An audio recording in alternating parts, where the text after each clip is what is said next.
Hi, I'm Boodram, recently retired medic. I worked in a large city for 30 years. And what I'm most proud of is I stayed in an entry-level position for 30 years.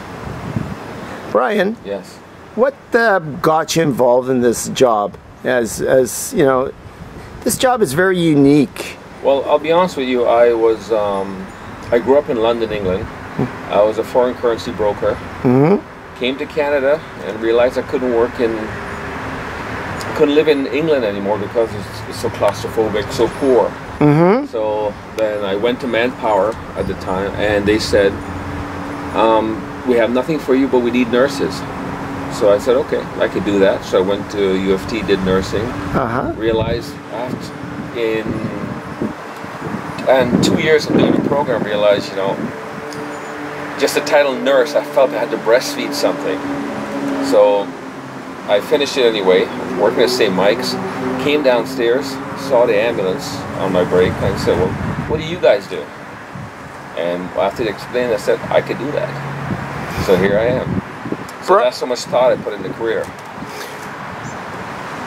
Brian, working 30 years in a large city as a paramedic responding to 911 emergency calls, have you, or basically the question is, a lot of people say, how can you do it? And is it really as tough as people say?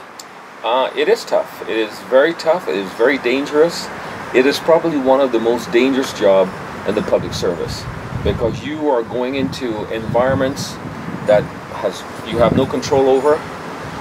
Because just first of all, from the infectious standpoint, you're going to people's homes, which is ridden with bugs. You're now picking up people when they're the sickest and the most virulent.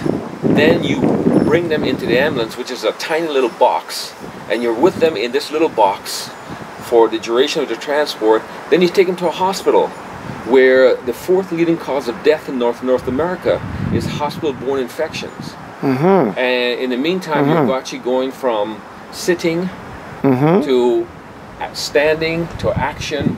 Within a milliseconds, you're going from a hot environment to a cold environment, and vice versa. And also, you're now, like I said, the danger setting, because even the coroner's report said there's inherent danger in the job, and we should know that, but yet no one's actually trained you for an inherent danger of the job. So therefore, it's like a huge liability. So it is a very tough, very dangerous, very demanding job.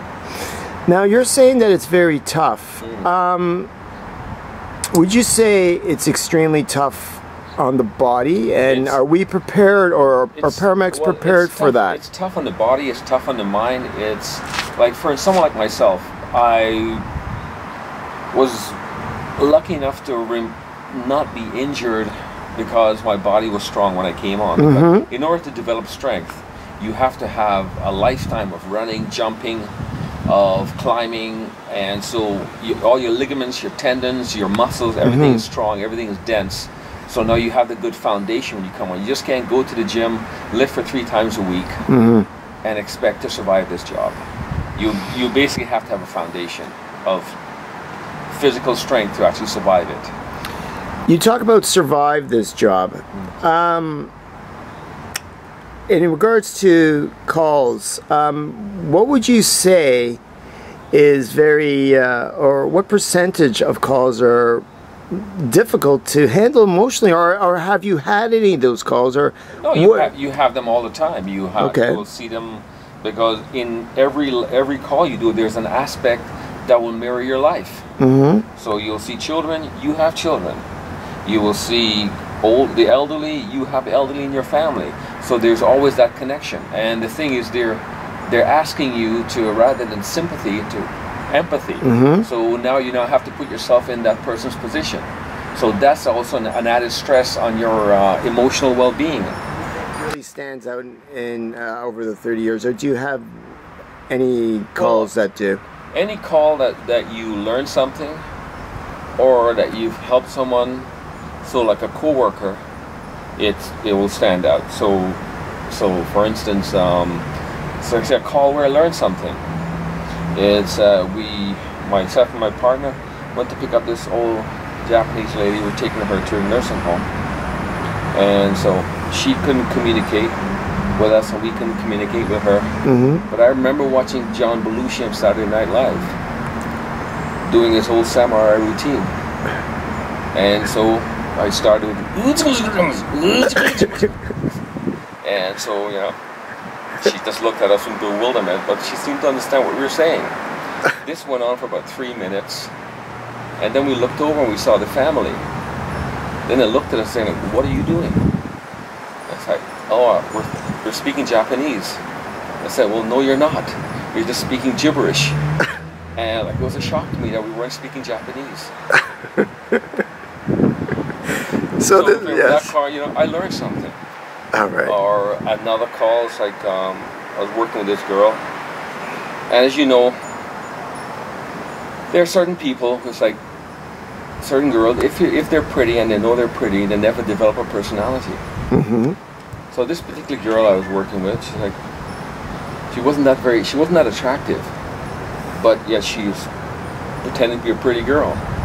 So it was just, you know, waiting for people to amuse her. So finally around 3 o'clock, I said to her, like, I'll be honest with you, like, I think your parents lied to you. Like, you're not pretty enough not to have a personality. And so I was able to help her become a better person. Okay. Yeah. So these are many things that carries you through. Yeah. It seems like your sense of humor and your directness got you through this. Somewhat? Yes. And actually, I was serious now. One best bit of advice. Yes. And I'm not sure what he was coming on to me, but you know what? Attention is attention. Working with this older gentleman, I was walking out of a store, and he said to me, "Well, you have a really nice smile. You should do it more often." And I said, "Oh, well, you know, it's a long stretch of a week, and I wish it was over." And he said, "You should never wish time over, because you'll never get it back." And the other thing that really helped me through this whole career is when I went into nursing, self-actualization, they all said the same thing. What they regret is not spending enough time with their families, not spending time enjoying life, and not basically cutting down the amount of things you give a fuck about.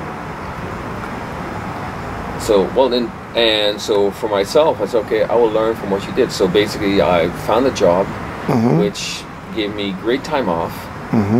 I never had to take work home. And I never really worried about promotion or getting things. Then what I worried about, what I tried to do is play as much as possible. And spend as much time with the people I care about. People like you, Paul. Thank you very much. Yeah. Not in a gay way, though. Of course. Okay. I don't know if I should put that on because I can. Put it on, Paul. Okay. I gotta edit. You cut anything, I'm gonna kill you. Oh, I gotta cut that. No, you cannot cut that. Okay. Okay. All right.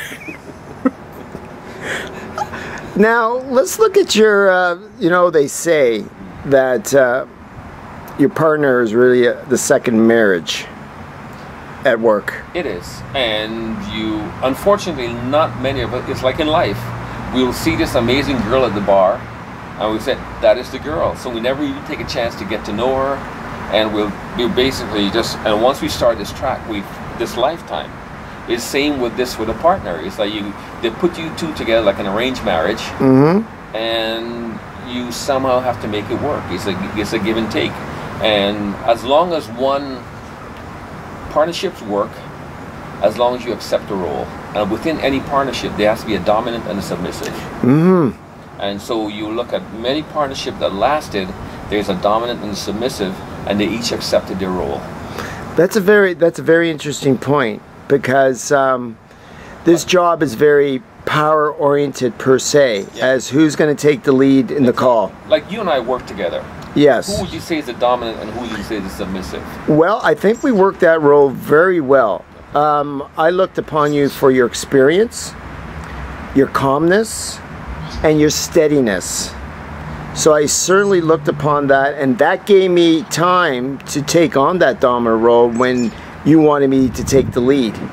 So I actually gained strength from you in many ways, as taking the not dominant in a way, but as being, you know, who's going to be the take the lead in the call. So I could see that. Like, obviously, you're there like a rock. Actually, I'm just scared to death. But I'm just pretending. It's like everything you do in life is a role. So a husband is a role, father is a role, paramedic is a role. When I was at work, I played the role of a paramedic. And so you have to say to yourself, what do these people want? Do they want me to walk in and go, oh my God, this is messed up, I don't know what to do? As opposed to, you go in and you take charge. Yes. Basically taking charge does create a sense of calmness for everybody. And I think once you're able to see the responsibility, it actually, the best thing you can do for any patient is to take away their anxiety. And so once they see this calm face, most of the time they didn't give a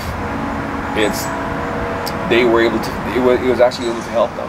And in turn, your partners who are very new on the job would also pick up that calmness from you as well. Well, it's like I was working with this new kid, and I'm driving, and I looked over, and his hands are shaking. And I looked at my hands, going like, my hands started shaking. Like, what the hell are you doing?